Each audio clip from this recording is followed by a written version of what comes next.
Assalamu alaikum, Tusfurlu Nijar.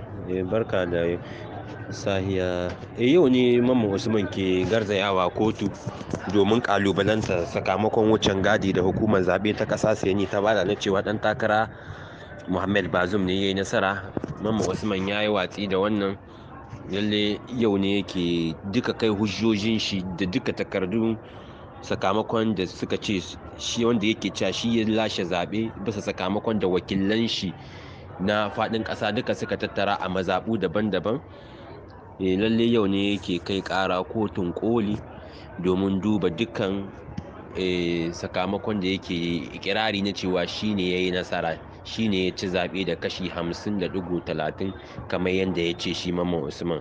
Bayan hukumar zaɓe ta ƙasa Seni ta ce Muhammad Bazoum ne na PNDS tarayya shi ya ci zaɓe, Mamman Usman to ya yi watsi da wannan, ya ce za su ci gaba da ƙalubalanta wannan sakamakon. Yau dai ina ji yake kai ƙara kotu tare da kai hujjojin shi domin duba dukkan abin da ya shahi yanayin zaɓuɓɓukan da aka yi. Kenan lalle yau ne litinin, shi ne muka ce bari mu sanar da ku dangane da yau ne yake kasancewa a kotu domin kai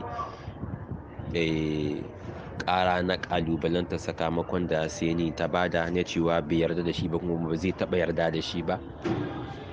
Zai bi da hanyoyin da doka ta bada, kuma kotu in bisa abin da ya shahi sakamakon da aka bada koko ya ce za su yi yaƙi gaya wani haya dangance da ƙwacen zaɓe kamar yadda ya ce shi Mamman Usman.